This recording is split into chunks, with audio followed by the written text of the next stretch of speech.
Welcome everyone to a brand new episode of the Action Movie Guys podcast, episode 431. We're up to a brand new franchise. We're starting the Pitch. I don't know, what would you call this? The Pitch Black series? We'll call it the Riddick. The Riddick series. The Riddick series. All right, we're going to start the Riddick series. I'm your host, Alex Figueroa. My co-host is Nate from Netflix Reviews. All right, we're going to start off with the first film in the entire lot. We're going to be doing the 2000 Pitch Black from the year 2000. Now, we're going to be doing the director's cut, unrated director's cut version of these films. We're going to do all three of them in that format. So, Nate, I have a funny story with this, but have you seen this in the theater? No, I did not see this in the theater. You know, this is an interesting, because I know you're going to get to financials and stuff. Well, this is an interesting movie. I think it did okay at the theater, but I remember everyone and their mother had this on DVD. And that was the first time I saw it, was on DVD at home. This is my first rewatch in a while. I haven't seen this movie in a long time. And this might be, of all the movies, what number you said this is? 431? Yeah. This might be the most 2000s movie that we've covered, or one of like top tier 2000 is what this felt like. I was here for it, but no, I didn't see this at the theater. I saw it a couple years later, and then this may be my third time seeing it. Not one I own it, and not one I rewatch a lot, but yeah. All right. Well, you're going to laugh. All right. I never seen none of these films. Okay. But this movie I remember very well. Once I saw once the movie started, I got hit with flashbacks. Oh. So back in the old days, New York, the New York Hotel has a convention center. I don't know which the actual name. I know it's like the New York whatever. They used to do Fangoria, horror convention, and my friends used to take me all the time, and I used to go there. And this movie, and I will always remember this. This movie I saw before it hit the theater. So it was like because in the Fangoria, they'll give you sneak trailers before they drop. Okay. And then I remember because Vin Diesel was there to talk to the crowd, and you had like a panel. It was like a panel in one of the rooms. Vin Diesel came out and he was like, "Oh, check out this new movie that I did, whatever." I remember watching the trailer, and it was me, Pablo, which, from one of my friends, me, Pablo, and another person. And we all looked at each other and were like, "This shit is whack." Like, I remember going, "This is horrible." And they were giving away free tickets, and we gave ours away. We were like, "This joint is garbagio." It was horrible. So I never seen it, but I do remember that because I remember Vin Diesel super young on the panel. This was this came out before Fast and Furious. So this was before this, he was in that little scene in Saving Private Ryan. It was like, one scene. He was the voice of the robot in the Iron Giant. And then that was it. There was no Dominic Toretto yet, no Xander Cage. This was his star-making role. So it's interesting that you saw him before he was even really famous. And it's funny because I could have got his autograph because you could. He had hair. He had posters, so you could go up and the panel. But I was like, I'm not me. Wow. I mean, now look at this. Years later, he becomes a. Looking back, you could have had a cool poster with his autograph. Yeah. But anyway, that's funny. Now I remember, I was like, wait. I was like, this is the one with the gold eye. I mean, the silver eyes. I remember. Eyes. Yeah. Yeah. He talked about it that they were big technology, but he talked about it they were like contacts. So when the cameras hit it with the light, it gives it that sparkly. They look cool. I mean, even for 2000, it does look cool. Yeah, it does when look he talked cool. about it, but that's funny. He's like, these are the greatest contacts of all time. Yeah, and I'm like, I know Vin Diesel. Like, that shit look like CGI. That's how he did. This is maybe the coolest contacts you've ever seen in your life. Yeah, right, but anyway, with that said, let's see how much money this shit made. Yeah. Was I right back in 2000 when I saw it? Was this a piece of crap? Did people like it? Well, budget-wise, it was $23 million, which you could see. Oh, yeah. Clearly, you could see it. But anyway, worldwide made $53 million. So technically, it was a bust. Well, no, it was semi-success. Yeah, it was considered a success. But I think it did crazy money on home video. So this was still back in the day where studios used to make a lot of money on DVDs. Yeah. And I think because I like I said, I distinctly remember there's always those movies that everyone had in rotation. Like everybody who bought DVDs had. Pitch Black was like one of them. It's like, oh, you got Pitch Black? I want to see that movie.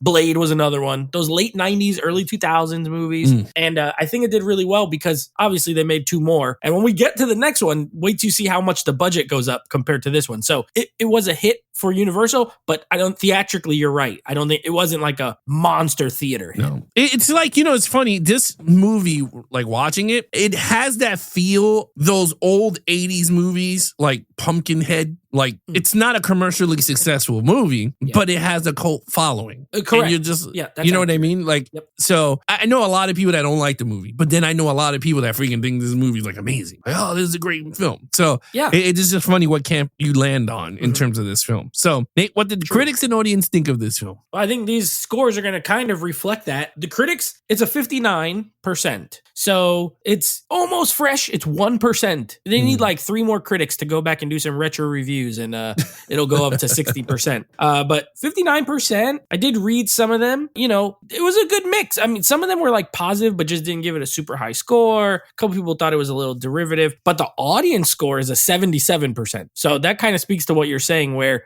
just as many people that are like, a lot of people really like this movie. So it's 59, 77. I'm really shocked.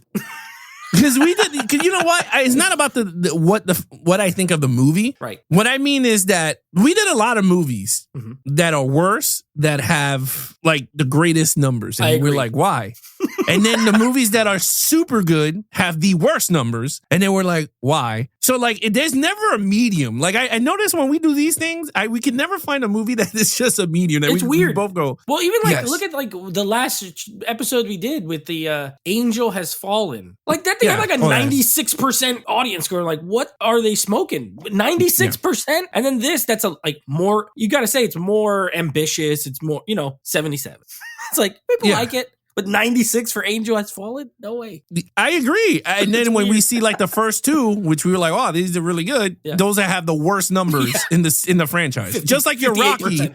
Like your Rocky 1 was like the worst one out of all of the other ones. So the Oscar winner was like, what in the world? It was the highest critics and like the lower audience. Weird. Yeah, it's just I don't get these Rotten Tomato scores. I still don't understand how this works. But anyway, said, they're fun to see, but yeah, sometimes they make no sense. It don't. But let's get right into it. All right, lead character is what the hell is his name? I love this. Riddick? So he has a great name because his actual name is Richard. This is Richard B. Riddick. That's it. Riddick's his last name. And then you have like a little ensemble, right? Yeah, Keith David is in there. Rhoda Mitchell is in there. Cole Hauser from, was he on Yellowstone now, I think? He was also in Fast and Furious 2. We'll get to when we get to that franchise. Okay, a little bit ensemble, but Riddick ultimately ends up kind of being the main character. I like the group, but I do think as the group, they're a little like, everyone has like a very specific role, right? Like Keith David's that religious guy. Every time he talks, he's talking about Allah will protect us. He's like a Muslim guy, whatever. He's good. Keith David is Keith David. We're not here to slander Keith David. He's fine in the role. I'm just saying it's like a one note kind of character. You have I do like the captain played by Rhoda Mitchell, who was just in the Fallen series as Mike Banning's wife. Here she is a little younger, and she was cool. She ends up having to kind of become the captain after this spaceship crashes. And then you have Cole Hauser, who is he's not a cop. Well, I'm guessing he's like a bounty hunter because he's trying to get mercenary. Riddick. Yeah. And he's on drugs. He's good, but then he kind of ends up turning. So I will save him more for the villain category personally. And then you have the girl who's actually a boy, who's actually a girl, right? Jack. She goes by Jack. She's a girl. She likes Riddick. She shaves her head. She gets the glasses, all this stuff. They're all fine, honestly. They're standard. However, Riddick, I do think is a great character, especially in this movie. He's the only one who has an arc, really. He starts the movie. You're introduced to him as he's this murderer, which he never denies. He murdered some people. They don't really say why or anything, but he's like not a great guy, and he ultimately becomes this sort of reluctant hero, an anti-hero, if you will, right? He was about to leave them. He was at like towards the end. He's on that ship. He's like, I'm out of here. Y'all can stay with these things. She comes back. She's like, no. And then that was a sad part when she gets killed. I always forget that she gets killed like that. I'm like, no, the thing freaking comes and gets her. And then he's like, you know what? I'm going to go back and get the other two and save them and all. So I do like it. He has a full, you go from bad guy to reluctant to help you to I'm out of here to ultimately a hero. And I do think it's a nice journey. I think Vin Diesel's actually good in this movie. I don't care. I could see why he ended up getting a lot of these sort of big, action movie roles based off of this. Riddick is cool. I'm going to give it a 4 though, not a 5 for me. I'm still going to give it a 4. But yeah, I like him the best. I think everyone else is sort of standard. So that's why I'm not going to go 5. Yeah. So it's very interesting with this movie, right? Because you're right. This is an ensemble, but each one starts to get picked off. Mm-hmm. again, and it's a movie that is not really it's not about those other characters. It's pretty much around Vin Diesel's character. Now, he was okay. Again, this movie doesn't do much for the character because most of the time he's tied up, he's walking around, but you don't get to see much of his skills throughout this movie at all. Maybe towards the end that he can see in the dark, but other than that, he doesn't do fighting at all. Like, I mean, not much. I bet the sequels will show more of him in terms of a character, but this one, as a starting point for me, I didn't get much besides a little story here and there when they give you that he was arrested and then he broke out, and then he gives a little story on how he got his eyes, and he paid a dude to wax it or whatever, he buff it or something, 20 million galleons or something. I think it was something like that. He like paid him in cigarettes or something. Yeah, something like that. Yeah, and then they buffed his eyes or something, and it pretty much he did it on purpose. So that is all cool. I didn't get much of the character. I could see your 4. I gave him a 3 for this movie because I do believe, even because I own the Blu-ray, you own the 4Ks, but I do believe even when I looked in the back, you could see that, the production does get better, but the storyline does get intriguing when I was reading it. They're very different, the movies. Yeah. So with that, I feel like this character, like looking at it, is like a comic book character. Yeah, very. So I could see by next story, they're going to give him more stuff and expand him a lot. So with this one, I thought he was good. I wasn't going crazy. I was like, oh, okay, I do like his abilities that he could see in the dark, but I wanted to see more. And this is a very 2000s movie. You could totally see it. Very 2000s. Sci-fi. Super. Movie. Super sci-fi movie from the 2000s. So I gave it a 3. I thought he was good. All right, main villain. Yeah, main villain. So you have, I'm going to put Cole Hauser in this because he ultimately becomes one. And then we have the creatures like that's on the planet. Those are pretty much, I'll start with him because he's a human. He turns, he's a bounty hunter guy. He's collecting Riddick. He's trying to take him. He ends up having to like work with him, even though he doesn't really want to. And then where he really turns villain is towards the end where he's willing to kill the young girl. So that they could leave like a trail of blood so that the creatures don't, follow them. And that's kind of the double, in wrestling terms, it's like the double turn, right? This is like Bret Hart and Stone Cold, where Riddick goes from maybe he's bad and this guy's maybe he's good to nope, Riddick's willing to save the girl and this guy's willing to sacrifice her. I thought he was okay. I thought he's the one I would give a 3. Like, I think he's okay. I'd give the villains a 3 anyway, even the aliens. So the aliens are interesting design. They have like a hard face, they're cool. The problem is the CGI. Okay, I don't want to hold that against it because you said it had a $23 million budget, something like that. Yeah, I mean that's not a lot. Even in the even for 2000, that's not a lot.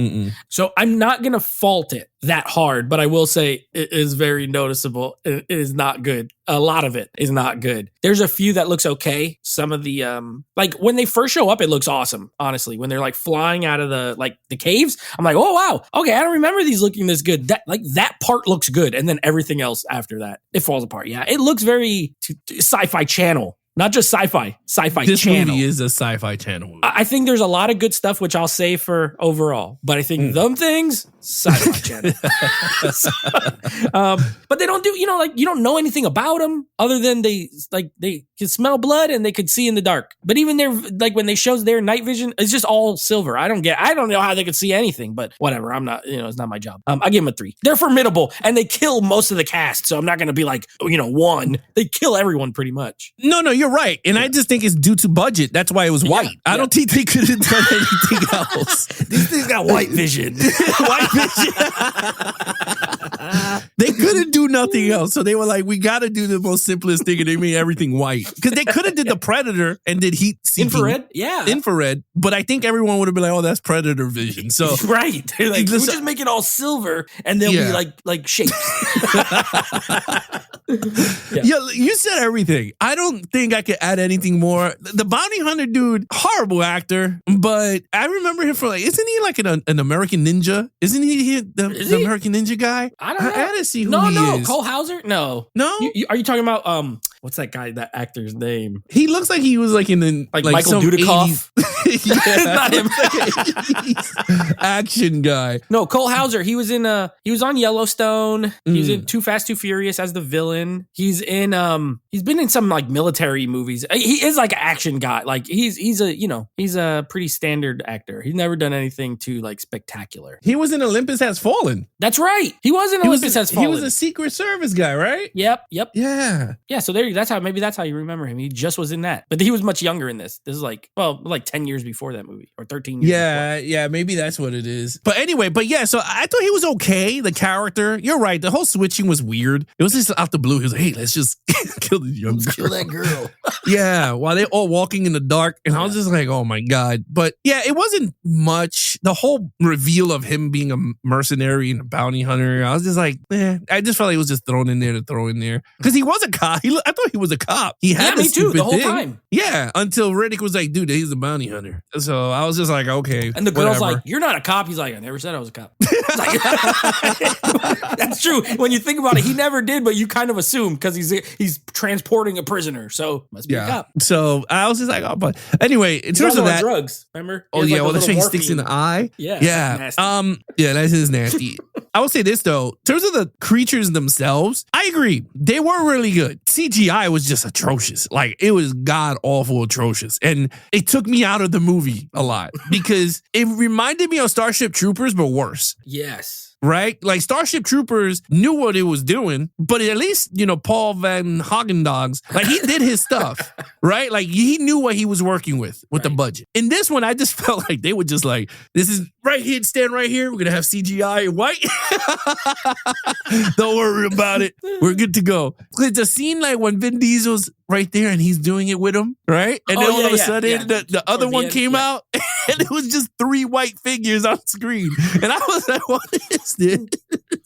So other than that, everything else was pretty. I liked the beginning when they went into the room and you see they all look like bats flying and all that. I thought that was pretty decent. Got absolutely destroyed. And those were the little ones. Yeah, and it was like a young kid. This movie, at least it's rated R. They'd be eating them kids. Yeah, I agree with you. I gave it a 3. I thought there's nothing more. I thought there was going to be a bigger version that they fight at the end, but it wasn't at all. It was just them trying to get off a planet, pretty much this movie. So I gave it a 3. Okay, action scenes. All right, this movie it's a sci-fi action. So this is categorized, and I could see why. It's categorized as a sci-fi and action and horror. People consider it kind of all 3. It's a monster movie. It's a space movie. And there's action scene. Like the opening of the movie, I think is very good. The actual crash scene, I like that. I thought it was good. And this is, again, everything I say here, take it with budget in mind. They did not have $800 million. I think that scene's executed very well. Other than that, you get, like you did mention,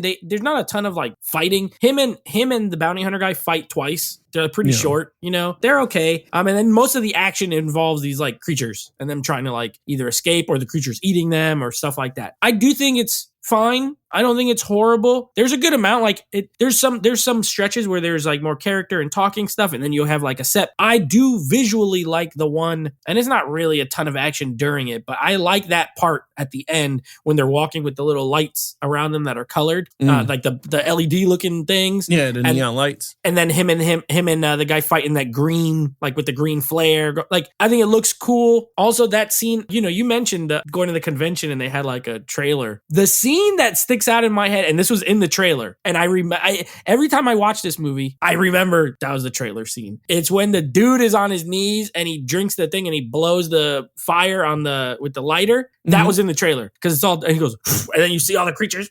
That's probably when they look the best, honestly, because you don't see them for very long and they look kind of cool. Cool shot, not a ton of action. But what's there is fine. I'll give it a 3, a soft 3. Yeah, action, I might be a little bit harder. I gave it a 2 because for this type of movie, you wanted more. Yeah. But again, my problem with the film is when it comes to action, there was not much stuff there, right? Like they had all the weapons, but they didn't take it with them, like the axes and the ancient blow dart and what all this stupid stuff that guy had, right? But there was not much, which I thought they would do for this type of movie, and especially with the ability of Riddick, but they didn't utilize it as much. And I think to me, that's where it fails at. For me, yes, there are great scenes in the movie. Like you said, the one with the blowing the dart. But other than that, there's no other scenes that you can say, well, it's memorable like that one. There's none. Because the CGI is god-awful. And then when they do kill the characters, it's so dark because they drag them into the dark. Yeah. Like the guy in the beginning, dragged him into a hole and he's screaming and shooting, but you're not seeing nothing. It's just all basic.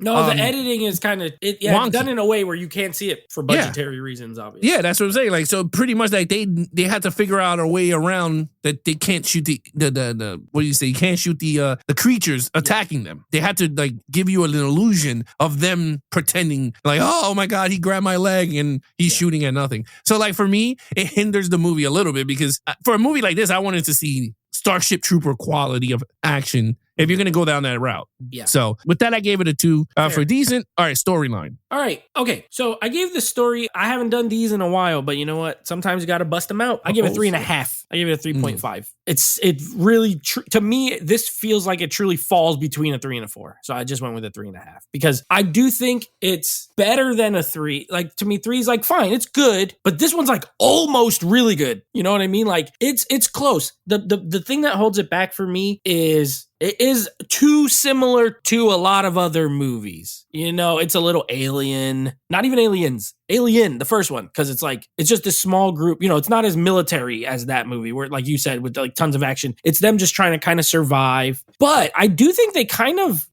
set up some good, like, I could see how this turned into a franchise. They set up some good lore. They set up some good, interesting stuff with Riddick's character. You know, like, he's mysterious enough where it's like, who is this? Where can they go? There's more to tell there. And I kind of like some of that. Even like you said, those little stories where he's just talking, like, how do you get his eyes? Stuff like that is how you make movies like more interesting, you know, backstories that you don't see. You're not going to see it. He's just going to tell you about it. It could be true. It could be not true. You don't know. You know what I mean? So I like that. I think the script is solid. I just wish it was a little more original. It's not super original, but I liked it. I like the storyline of this movie. So I gave it a 3.5. All right, so in terms of the story, it's funny because I'm not a big fan of the film. Okay. I'm going to say it right now. I'm not fair. a big fan, but I thought the story was decent enough. I mean, again, you said it was like $20. Different sci-fi movies into this, but I can't hinder that because every movie that we see is going to bite off of some other movie anyway. They just twist it. So there's nothing new and fresh. And then when you do get a new and fresh movie, then you give it its kudos. But right now, it's not. But I was entertained for a bit. I just wish it was more Riddick doing more stuff with his abilities. And they hindered that. And again, it felt more of a comic book novel, like a novel, graphic novel-ish of a character that you could see later down the road is going to progress more. So I gave it a 3 because they were stuck in the planet. And I thought they did a good job from going from point A to point B. Him, you know, even him leaving them because he was about to leave them. It's not like he wasn't. He was turning on the jets and everything. He was about to go if the girl didn't come up. Yeah, he was out. So other than that, I thought it was fun and entertaining. So I gave it a 3. Okay. Overall. Yeah, this review pretty much went the way I thought it might because this is that kind of movie. You know, you hit it on the head early on where it's like, it really works for some, less for others. Overall for me, I gave it a 3.5 as well. Another 3.5 because it just feels like a 7 out of 10 movie. So, you know, for me, for my tastes, I enjoy it. I do think it's solid. I like the simplicity of it. But again, I've seen all of these movies, so I'm probably approaching it from a little bit different than you because like I know what comes after this, which is like you'll see. It's totally, they're not even similar at all, really. But it's the same writer, same director. Like they did all 3 movies together. This guy, David Twohy. And I will say, I like a lot of what he did with his budget early in the movie with the visuals. I do think it looks unique. I like the whole thing with the 3 suns and then like certain parts it's very orange. Certain parts it's blue, which, you know, me and blue, I don't really like that. Yeah. But I get why. At least it makes sense here. Unlike Underworld, where it's just blue for no reason.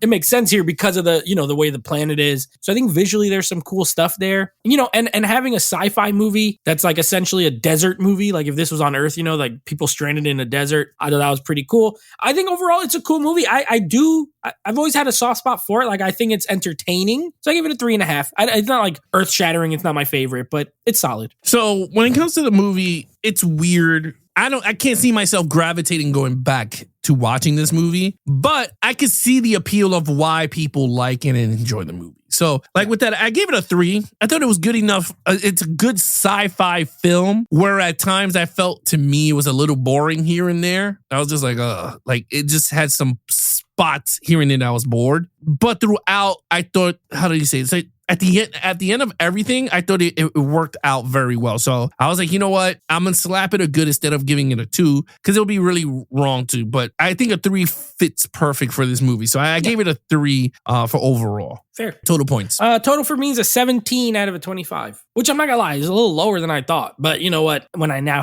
rewatch it, I thought I liked it more, and I still like it, but it has flaws. So it's a flawed movie for sure. Yeah, I gave this a 14 out of a 25, which I kind of figured it would be a 13 or a 14 around there. So like I said, right where you thought it might. Huh? It hit right where you thought it might. Yeah, I thought, but to be really honest with you, I don't think it's a 59 or a 77. I don't think it's those. Like, that is really high. I thought this would be more in the 40s and 30s. But I can see, again, like I said, it depends on where you fall on the scale. It could be a really piece of crap movie, or you think this is, a great for a low budget movie. I will say, you might think it's good. Just so that, because you haven't seen any of them, the next movie, well, I'm not going to spoil anything, but you'll see budget is very different for the next movie. Your boy is in the next movie. Actually, he's in the next 2.